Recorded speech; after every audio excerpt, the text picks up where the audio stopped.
300 लोग train accident में मारे गए हैं। मैं उन सभी को खराज अकीदत पेश करता हूँ। जिंदगी और मौत का फासला कितना कम होता है। मैं निकलने से पहले एक वीडियो देखकर आया।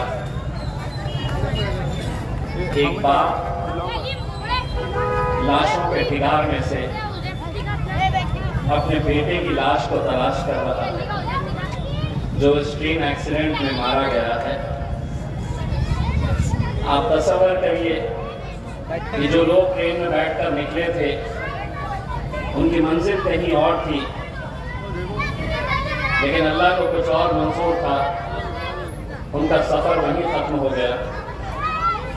इसीलिए मैं आप तमाम से ये कहना चाहता हूँ कि जब तक जियो, एक एक पल, एक एक लम्हा अल्लाह का शुक्र अदा करके जियो। मौत किसको कब आ जाए ये कोई नहीं जानता है।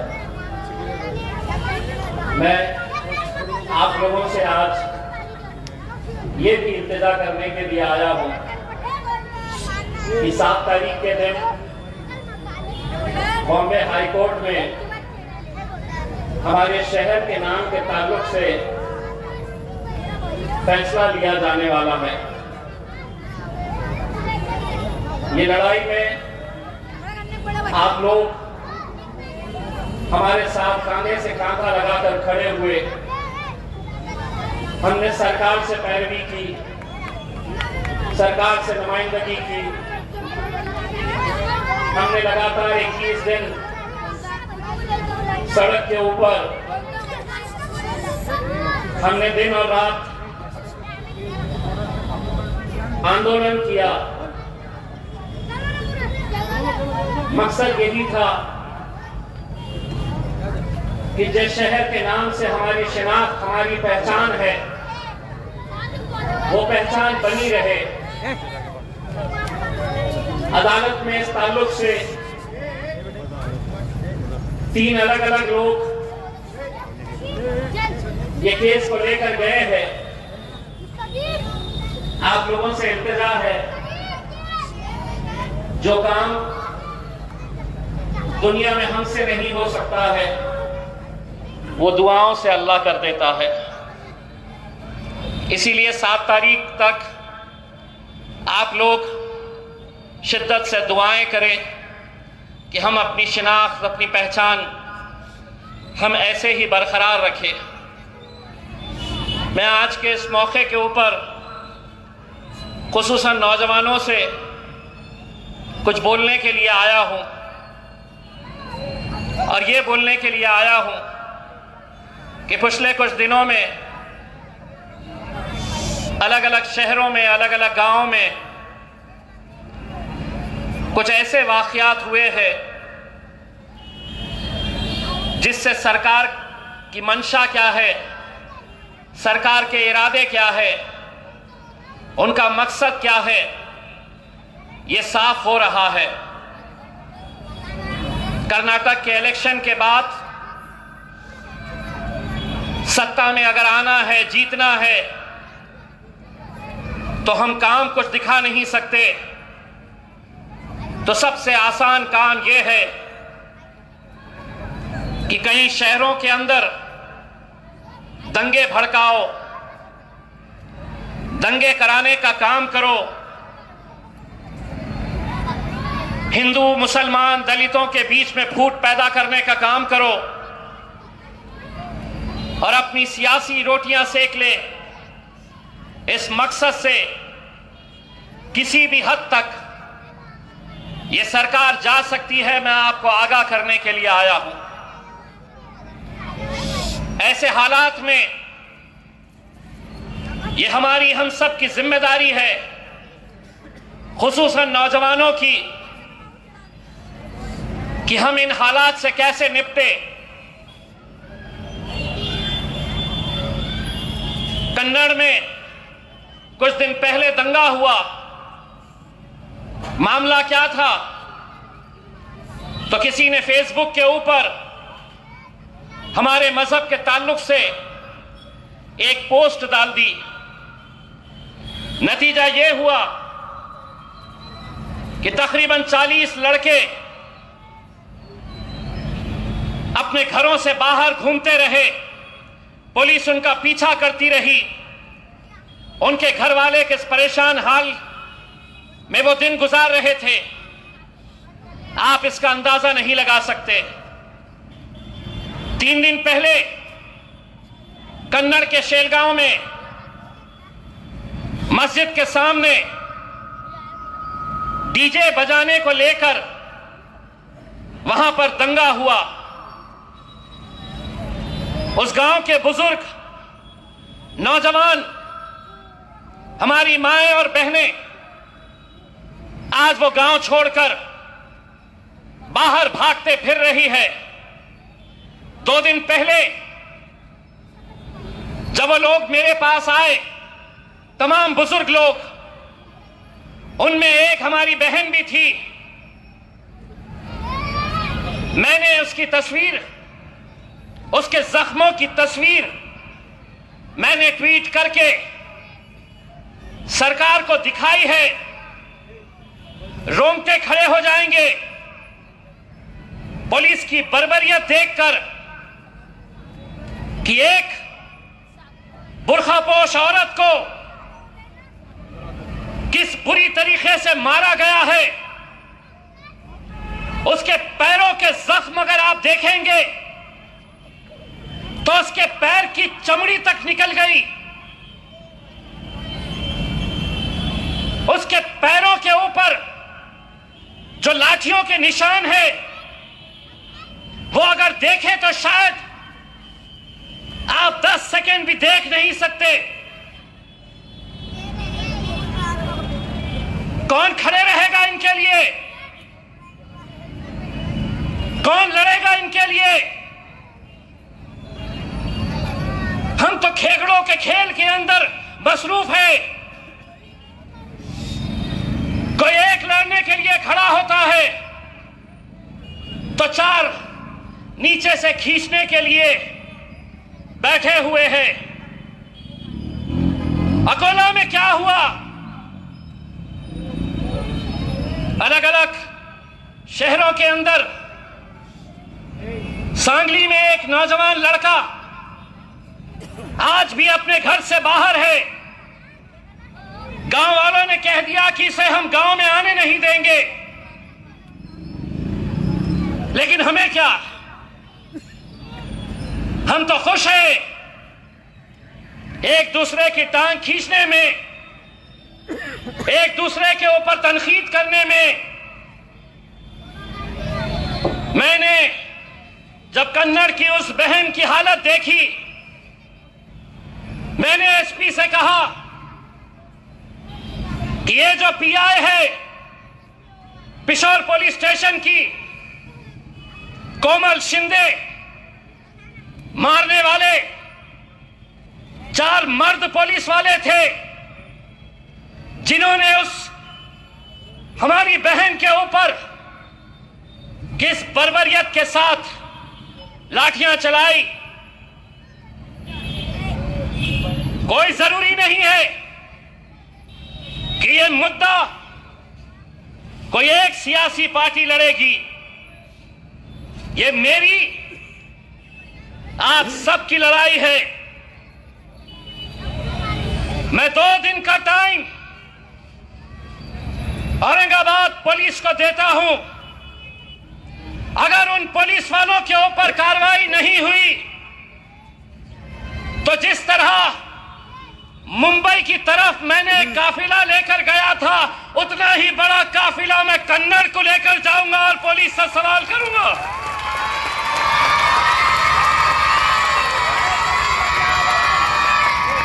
और तुम्हारा काम महज ये समझेंगे कि ये लड़ाई तो इम्तियाज जलील लड़ेगा, मैं तो सिर्फ यहां पर आऊंगा, सुनूंगा, जलसे में बैठूंगा, तालियां बजाऊंगा। अगर सब एक ताकत बनकर खड़े रहे तो दूसरी बार कोई पुलिस वाला लाठी उठाने से पहले सोचेगा कि नहीं इतने सारे लोग सड़क के ऊपर उतर आते हैं अगर किसी के ऊपर हम जुल्म करते हैं तो।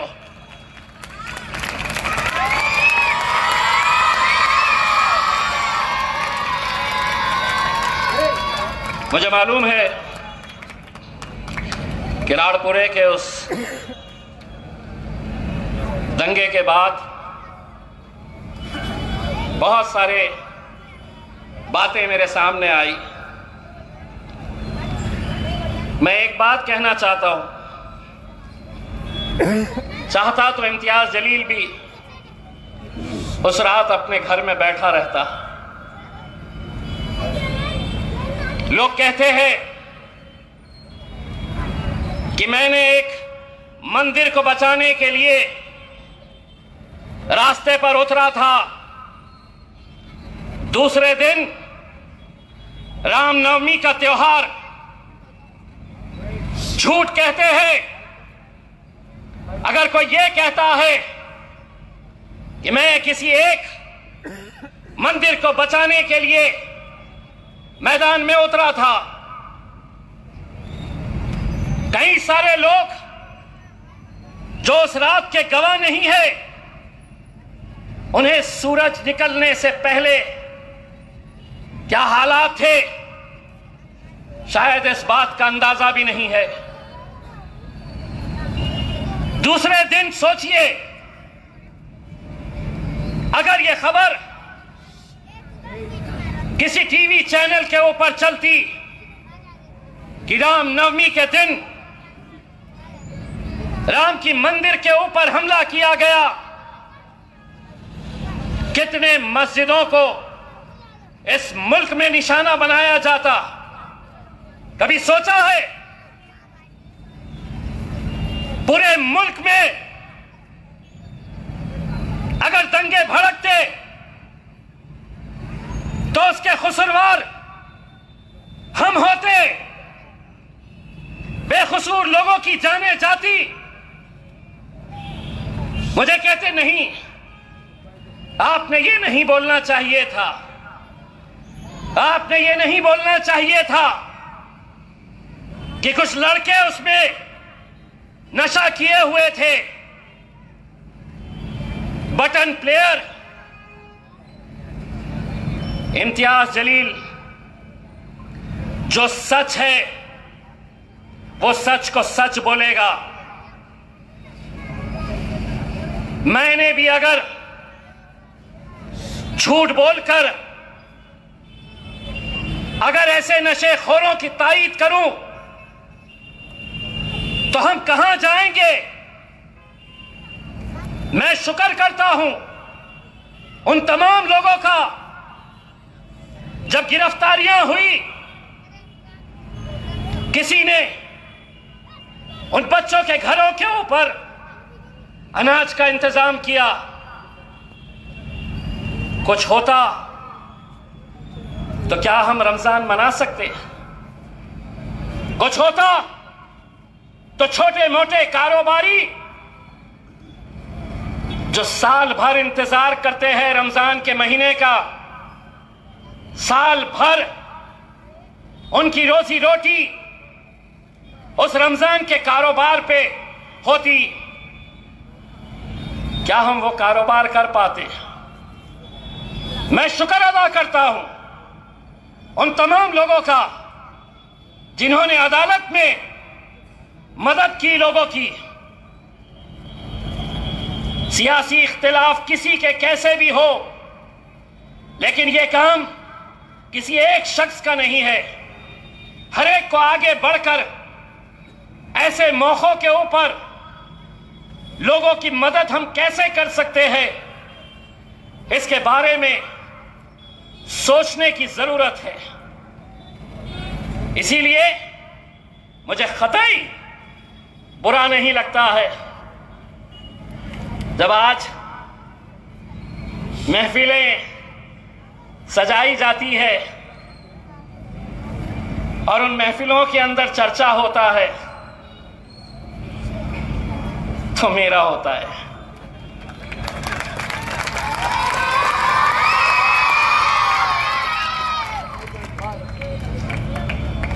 मुझसे इतनी मोहब्बत है तो आओ, मैं तुमसे गले मिलने के लिए तैयार हूं।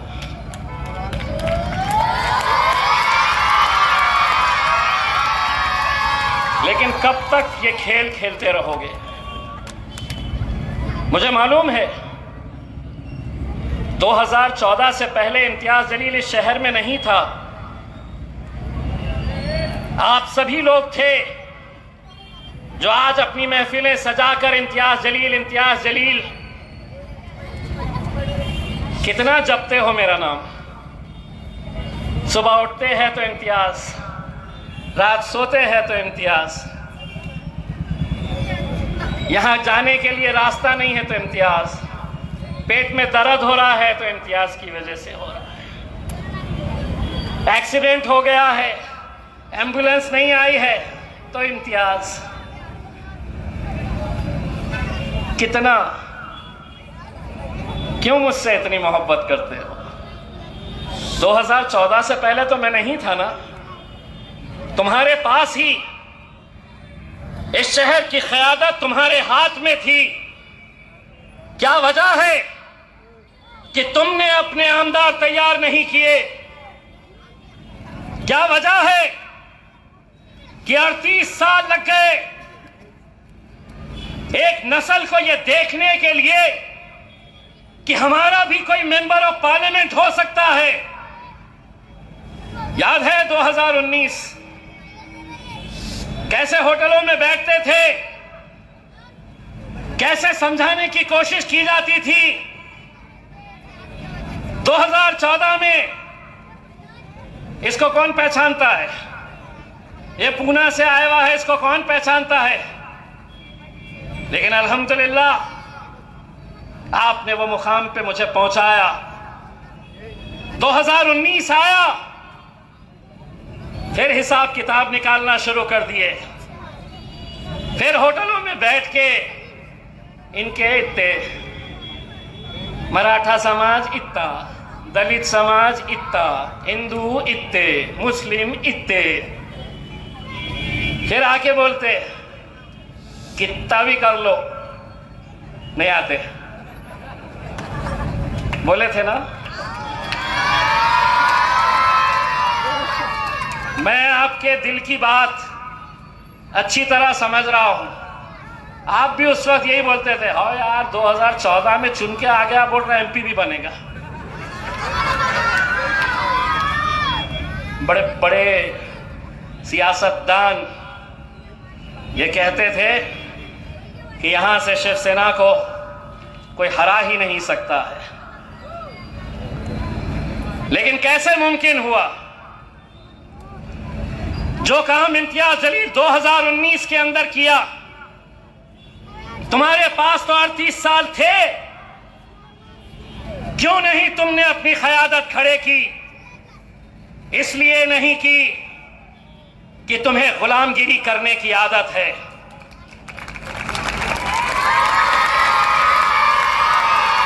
तुम्हें औरों के तलवे चाटने की आदत हो गई है।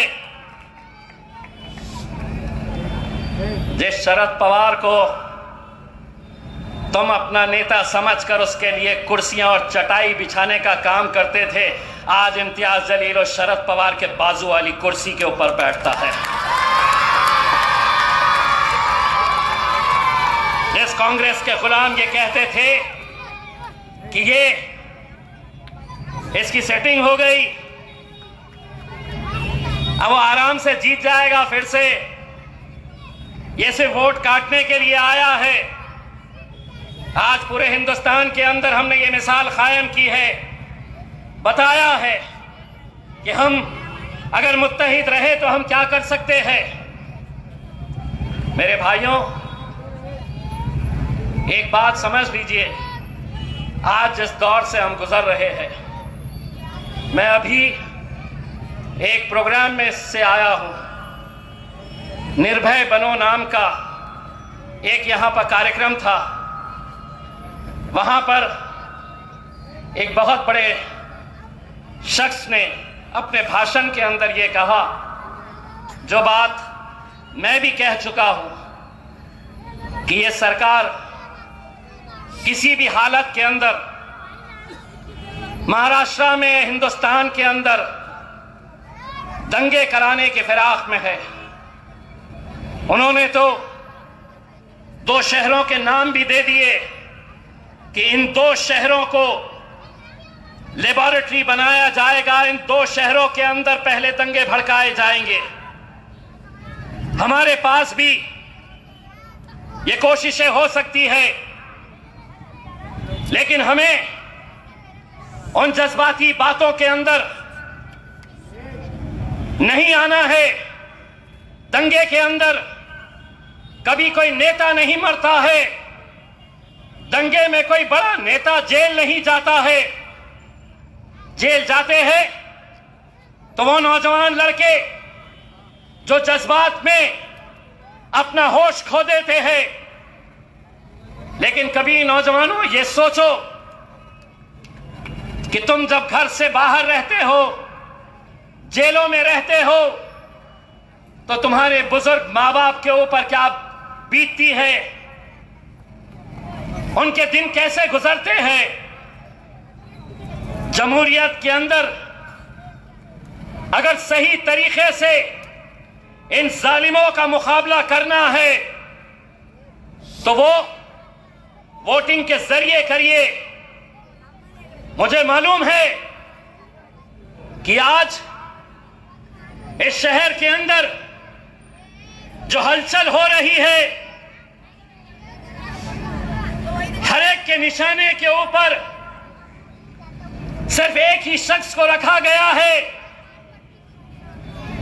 वो ये अच्छी तरह जानते हैं कि जिस शहर के अंदर 38 साल बाद हमारी क़यादत खड़ी हुई है, उसे खत्म करना बहुत मुश्किल बात नहीं है। थोड़े यहां कर दो, थोड़े वहां कर दो, नई नई पार्टियां लाओ, पैसे का इस्तेमाल करो और इस मुल्क से हमारी क़यादत कैसे खत्म हो सकती है।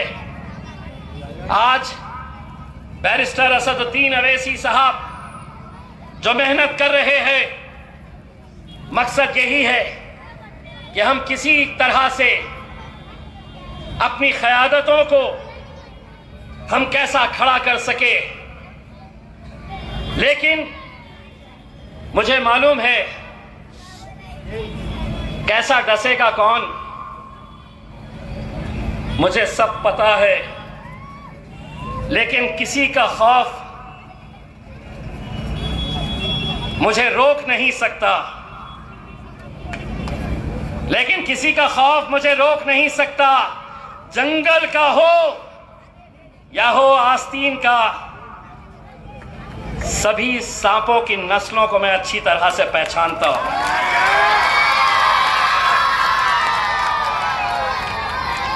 मैं वो तमाम लोग जो आज अलग अलग तरह से मुखालिफत करिए, आपको पूरा इख्तियार है, आप मुखालिफत करिए। मैं ये नहीं कह रहा हूं कि आप सियासत के अंदर मुखालिफत नहीं करनी है, लेकिन कहीं ऐसा ना हो आज कौन सी ऐसी सियासी पार्टी का किस नेता के ताल्लुक से ऐसे घटिया लेवल की बदजुबानी की जाती है। कहीं पर नहीं, कहीं पर नहीं, किसी पार्टी में किसी नेता की नहीं। लेकिन आज 1 2 3 यूट्यूब वालों को जमा कर लो और बस बयान दे दो इम्तियाज जलील के ताल्लुक से, और ये समझ लो कि मैंने बोला बहुत बड़ा हो गया हूं मैं। इम्तियाज जलील 2 तरह के हैं। एक वो इम्तियाज जलील जो खानदानी है, जो पढ़ा लिखा है, जो तुम्हारी हर बात के ऊपर सर झुकाकर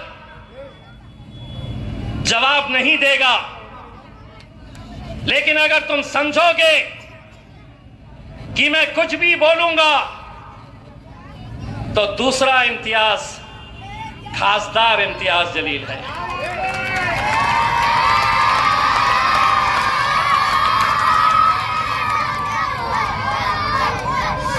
तो ये समझ लेना कि एक शरीफ है और एक जरा ज्यादा शरीफ है। तो उन तमाम लोगों को शाहरुख भाई ने बोला था ना, हम जरा से शरीफ क्या हुए, सारी दुनिया बदमाश हो गई।